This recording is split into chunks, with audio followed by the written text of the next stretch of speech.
Semua, udah, kamu jangan kemana-mana.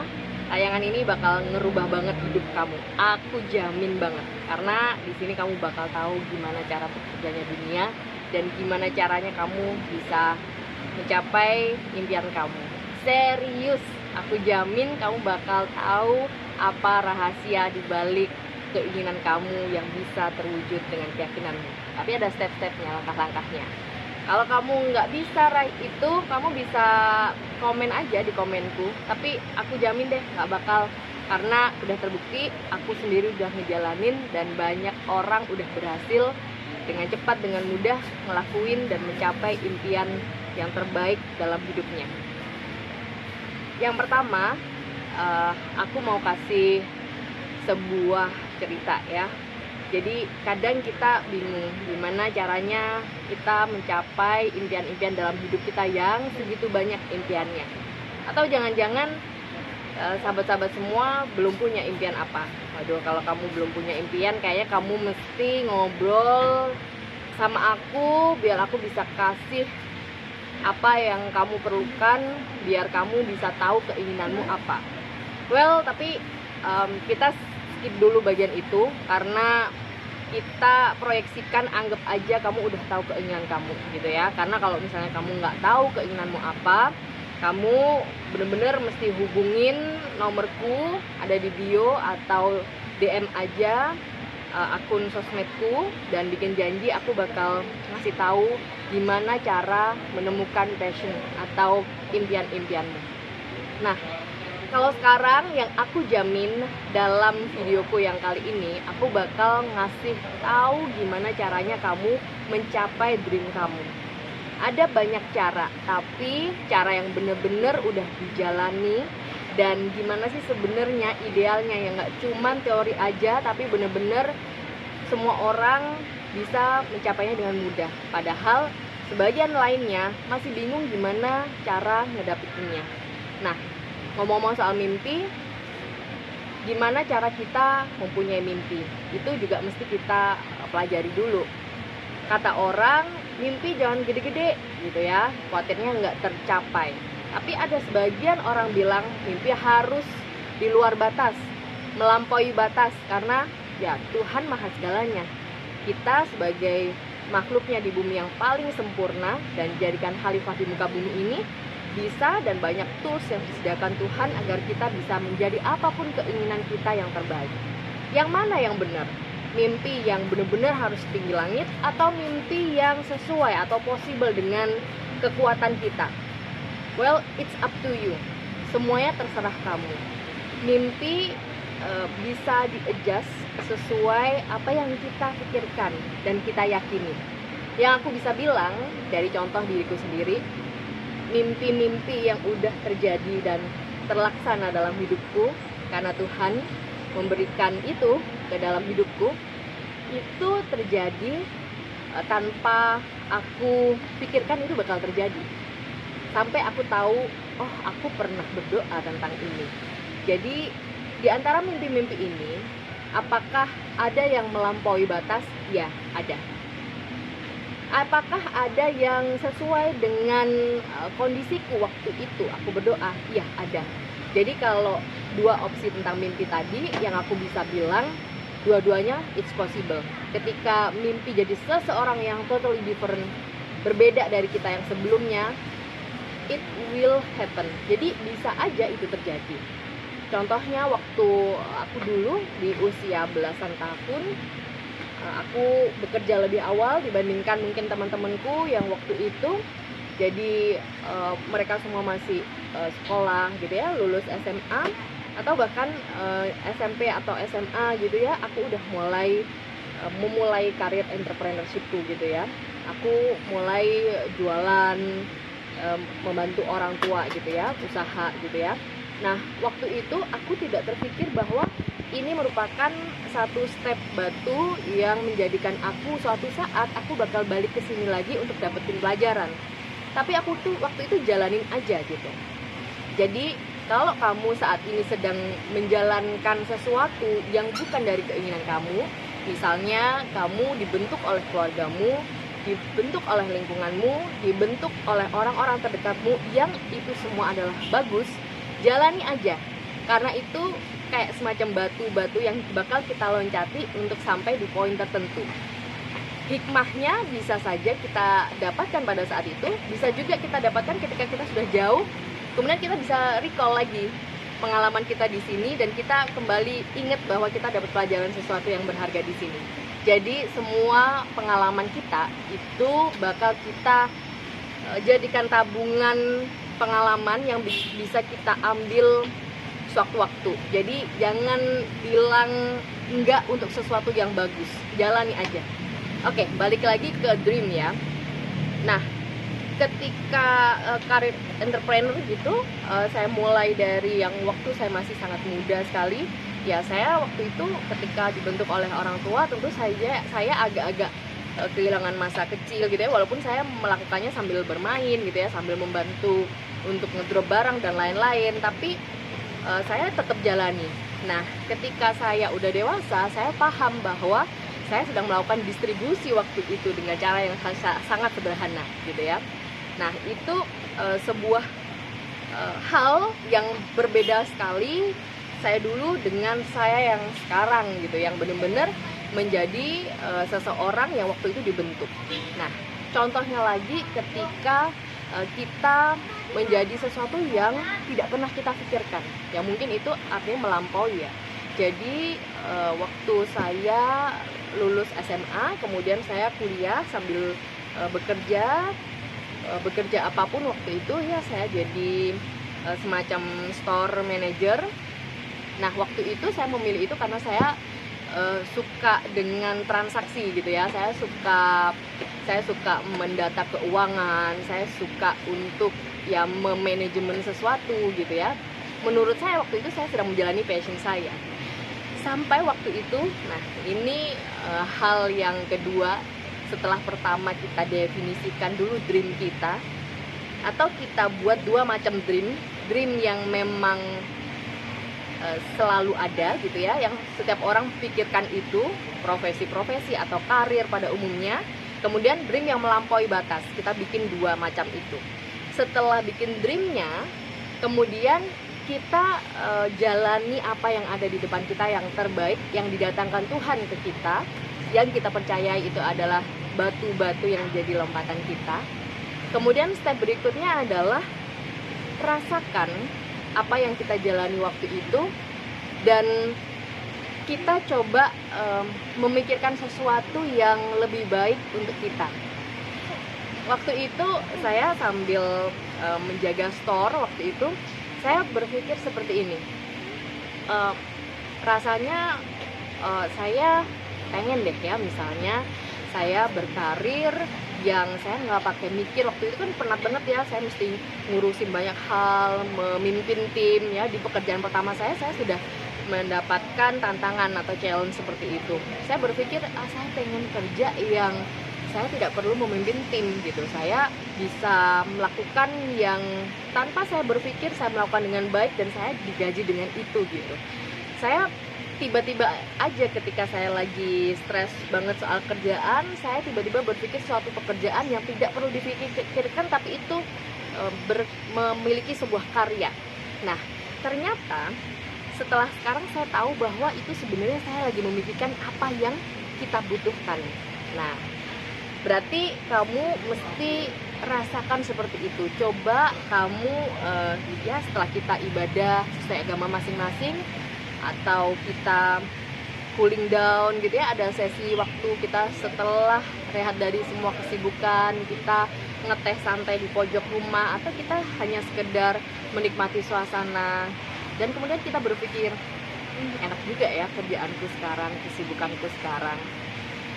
Mungkin yang perlu aku butuhkan untuk membuat ini lebih sempurna adalah ketika aku bisa melakukan, aku suka gambar misalnya ya, kamu suka gambar, misalnya ketika aku gambar ini bisa jadi duit gitu. Atau misalnya ketika aku suka dengan sesuatu berbau digital, ini bisa jadi duit.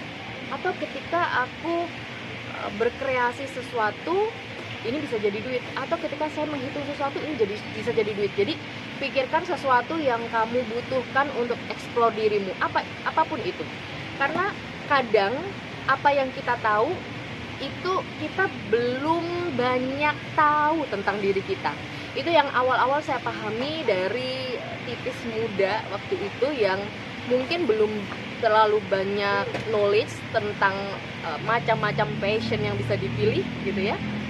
Sehingga saya hanya berpikir, saya pengen sesuatu dari diri saya ini bisa keluar dan itu bisa menghasilkan sesuatu karya tanpa saya harus stressful seperti ini gitu ya, stres dalam bekerja gitu.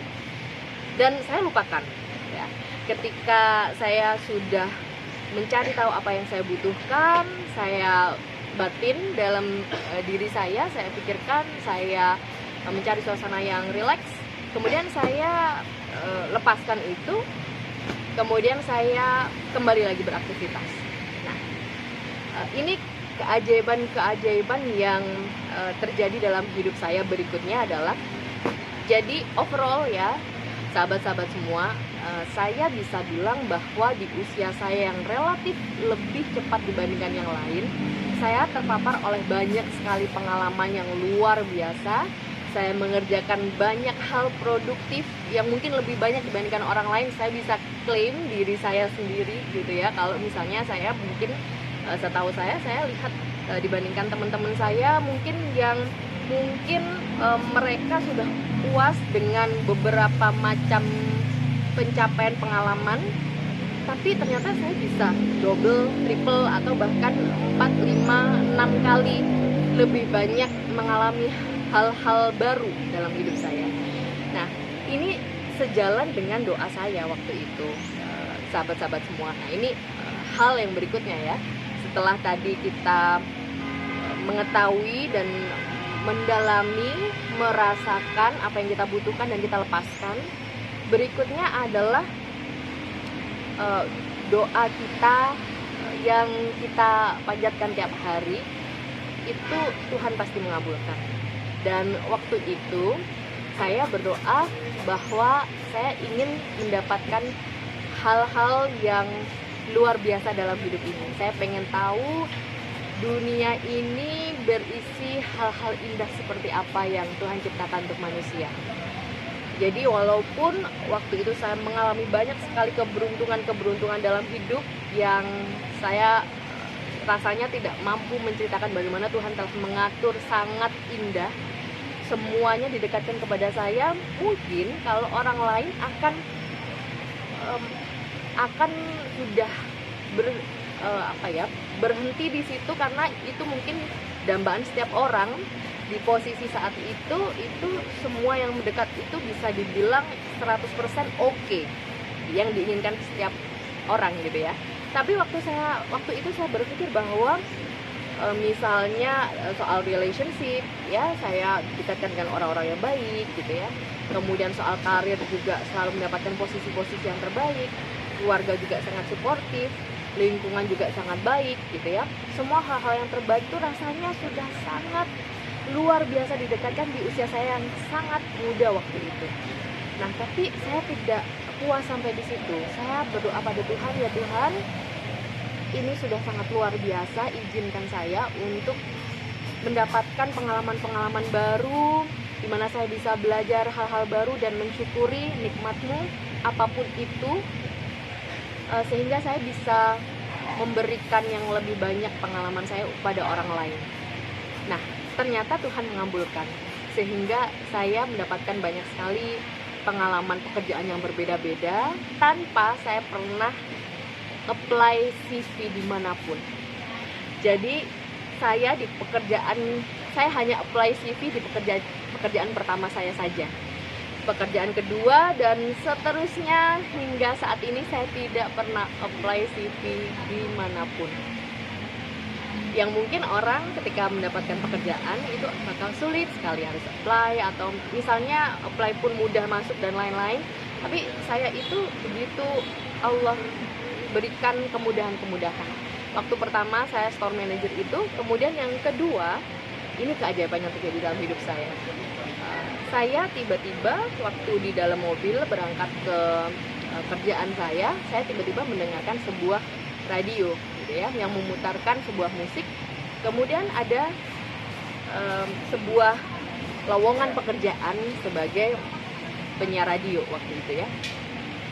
Entah kenapa saya mendengarkan itu, dan setelah radio itu memutarkan itu, kemudian saya turun gitu. Jadi mungkin kalau selisih 5 menit ini saya tidak mendengarkan itu ya. Nah kemudian ya sudah, saya apply. Itu adalah pekerjaan pertama yang saya apply, karena waktu store manager itu saya mendapatkan pekerjaan itu karena teman kuliah saya waktu itu bekerja di situ. Kemudian saya mau dong, ternyata saya masuk di situ gitu ya. Oke, di pekerjaan yang pertama saya apply ini, saya langsung apply, padahal waktu itu adalah salah satu yang terbaik ya, radio waktu itu di zamannya itu yang terbaik, dan di dalamnya adalah orang-orang yang udah senior, penyiar-penyiar radio yang udah expert gitu, yang terbaik. Saya apply waktu itu dan saya diterima gitu. Saya datang ke kantornya dan saya bilang saya mau apply. Sempat mereka menertawakan karena saya tidak punya pengalaman background sebelumnya di radio sebelumnya, sementara yang lainnya sudah berkali-kali lipat. Saya confidence aja, saya bilang saya merasa ketika mendengarkan lowongan ini, saya merasa itu panggilan buat saya gitu, karena saya merasa saya itu bakal membuat saya mudah untuk berkarya, dan saya bisa melakukan banyak hal dengan itu. Dan dengan interview yang sangat singkat, kemudian beberapa waktu kemudian saya dipanggil dan saya masuk, semudah gitu. Nah itulah keajaiban berikutnya yang terjadi dalam hidup saya, dimana suatu lompatan besar dari dreams, dari impian kita itu bisa terjadi yang tidak pernah saya bayangkan sebelumnya, yang mungkin tidak semua orang bisa mendapatkannya dengan begitu mudah. Saya mendapatkannya. Nah begitulah kemudian karir saya berangsur berpindah-pindah masuk ke TV sebagai presenter, sebagai produser, sebagai marketing. Semua hal saya coba di situ, dan ketika saya mencoba hal-hal lain, saya selalu mendapat approval dari atasan saya waktu itu, karena saya mau untuk belajar terus, dan saya komit dengan doa saya waktu itu bahwa saya ingin mempelajari sebanyak mungkin hal. Nah tidak semua mampu untuk mempelajari semua hal, tapi bagi saya itu challenge ya. Nah setelah itu hal berikutnya adalah saya masih memikirkan apa yang kira-kira saya bisa lakukan. Nah waktu itu kemudian saya menuliskan di sebuah buku. Ini yang kemudian saya ketahui adalah script writing gitu ya. Sebuah script dreamnya atau impian kita yang ditulis di dalam script.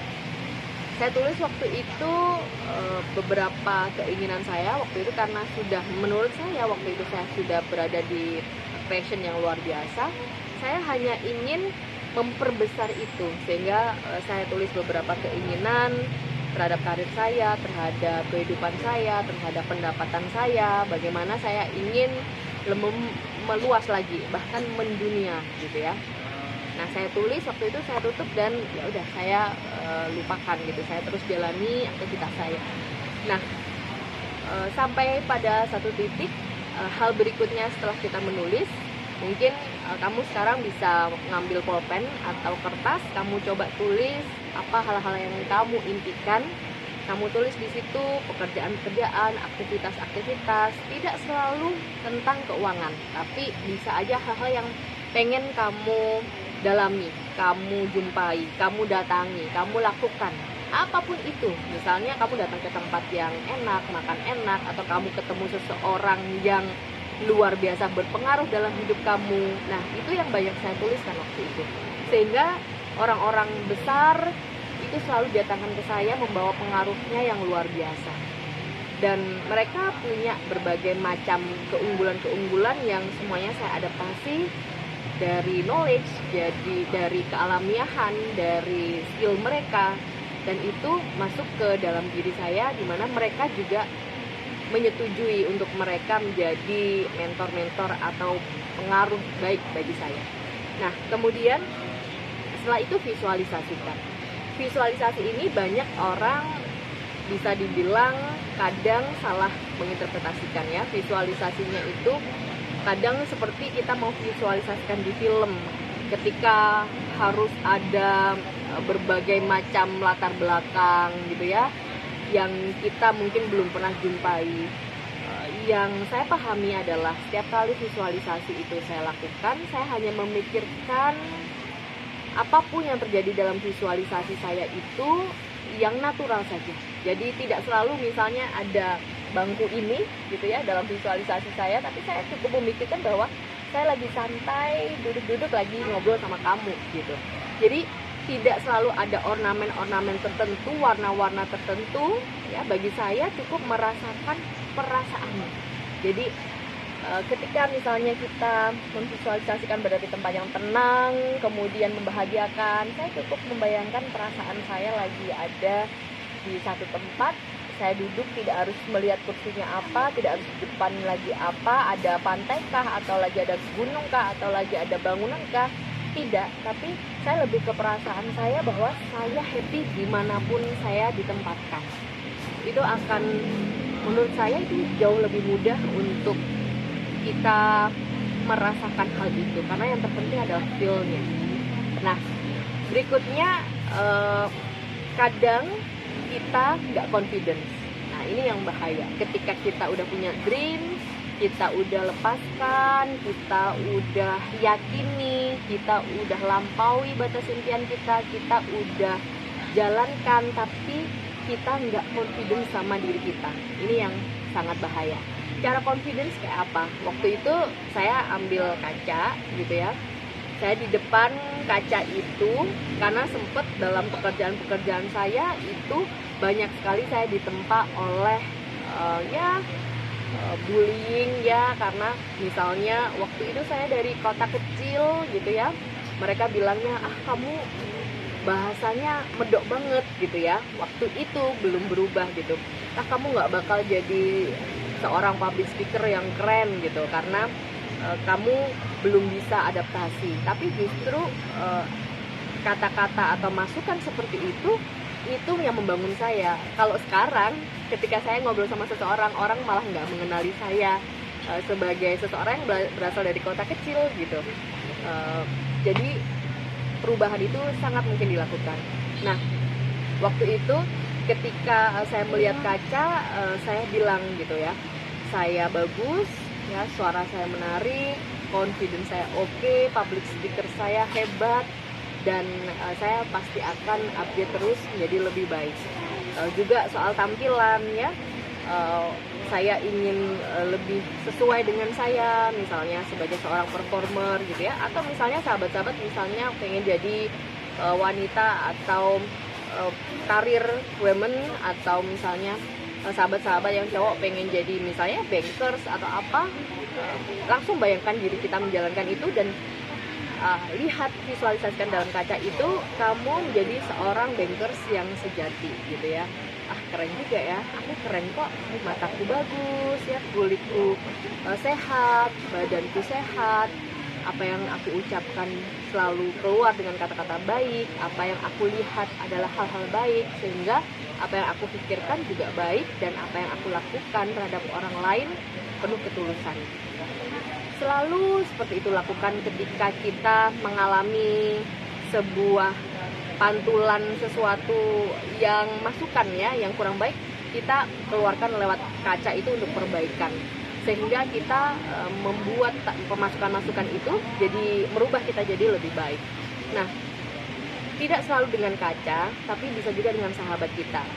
Nah, ini poin berikutnya ya.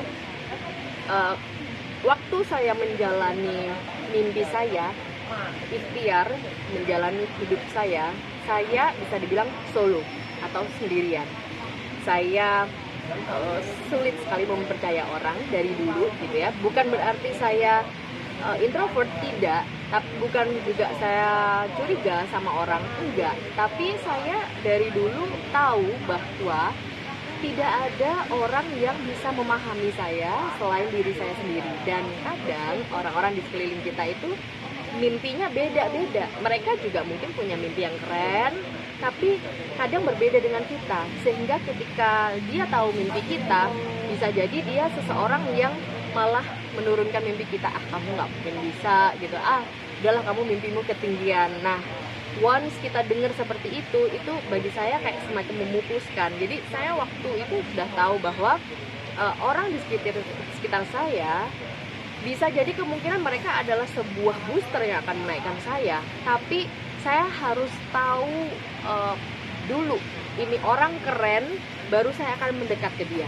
Jadi kalau saya memiliki banyak sekali teman, tapi yang benar-benar saya jadikan untuk booster saya, itu adalah yang benar-benar saya yakini dia supporting yang terbaik.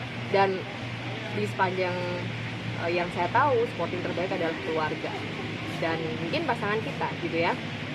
Nah, sahabat-sahabat pun kita pilih, karena kalau kita salah pilih teman, salah pilih sahabat, bisa jadi dia yang justru membuat kita nggak nyampai dream kita. Jadi bener-bener kamu harus selektif dalam memilih orang-orang terdekat. Nah, selain itu saya punya saya waktu itu memilih untuk saya ya solo aja, saya sendiri aja. Saya yakini, confidence dengan diri saya, dan saya percaya saya akan mendapatkan keinginan saya. Kalau misalnya kita udah tadi ada beberapa langkah yang kamu bisa lakukan, mulai dari kamu mengetahui dream kamu apa, kamu yakini, kamu doakan, kamu tuliskan, kamu mengetahui yang kamu butuhkan, kemudian kamu juga mengelilingi dirimu dengan orang-orang yang terbaik yang bisa jadi booster keinginanmu untuk kamu melampaui impian-impian kamu. Juga kamu mempercayai bahwa orang-orang atau hal yang didekatkan dengan kita itu berasal dari doa-doa kita. Jadi kamu mesti sensitif. Sensitifnya kayak apa? Jadi contoh yang saya lakukan selama ini, hal-hal baru yang didekatkan ke kita itu sebenarnya mengandung message. Misalnya saya pengen punya topik misalnya tentang finansial gitu ya. Misalnya saya pengen buat materi tentang finansial, padahal saya memiliki materi finansial, kayaknya teman-teman saya udah pernah saya undang gitu ya. Nah, kemudian waktu itu saya ada satu acara, saya dipertemukan dengan seseorang yang sebenarnya tidak berbau finansial gitu. Nah, kemudian saya ngobrol-ngobrol sama dia, ternyata kemudian dia ngomong gitu, tau nggak, aku kemarin ketemuan sama si A, which is si A ini adalah orang hebat di dunia finansial. Ting! Saya tahu waktu itu bahwa Tuhan sedang mengabulkan doa saya. Jadi kemudian saya kontak, saya minta kontaknya, saya kontak beliau, dan ya jadilah satu episode soal finansial. Jadi disitulah ketika Tuhan benar-benar mewujudkan apa yang kita impikan. Tidak selalu kita bertemu langsung dengan seseorang yang match, tapi seseorang yang diantarkan ke kita itu membawa pesan yang kita harus sensitif untuk mengetahui clue-clue yang Tuhan persiapkan. Itulah kenapa semua hidup kita, ya kalau berdasarkan pengalaman saya, itu begitu presisi sekali ditata oleh Tuhan. Jadi satu step ke step lain, step berikutnya, itu semuanya sesuai dengan yang saya sedang doakan. Tapi kadang ketika Tuhan berikan, itu saya juga dan sudah diatur Tuhan untuk berada dalam ranah saya, itu kadang saya ternyata ketika dikabulkan memang sepertinya saya perlu tambahkan sesuatu gitu. Jadi itulah kenapa saya meyakini kadang keinginan kita itu harus kita kalahkan dengan yang Tuhan kirimkan, yang pasti itu yang kita butuhkan. Karena ketika keinginan kita dikabulkan, itu rasanya itu kadang iya ya bener ya, ternyata Tuhan itu ketika mengirimkan kita sesuatu yang bahkan tidak kita pikirkan, itu pasti lebih match dalam kehidupan kita. Nah, ketika kita sudah melakukan semua hal itu, satu hal lagi, kamu mesti ngerasa layak untuk mendapatkannya. Kadang ada banyak orang yang beruntung diberikan Tuhan segalanya, tapi dia merasa bahwa dia masih terlalu kecil atau tidak sebesar yang Tuhan berikan. No, jangan sampai kayak gitu. Kamu mesti ngerasa layak atas apapun yang Tuhan kirimkan. Karena ada ruang yang namanya ruang bertumbuh, ruang belajar. Di situ kita memantaskan diri, kita melayakkan diri. Jadi kalau Tuhan ngasihnya segini, dimana kita masih ngerasanya segini, bisa jadi nggak segini.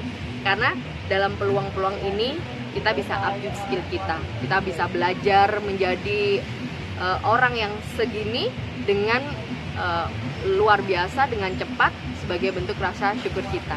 Dan terakhir, sahabat-sahabat, ketika kita ingin mencapai dream kita, kalau Tuhan sudah dekatkan apapun, asal itu baik, apapun asal itu bermanfaat dalam hidup kamu, dalam bermanfaat dalam banyak orang, accept it.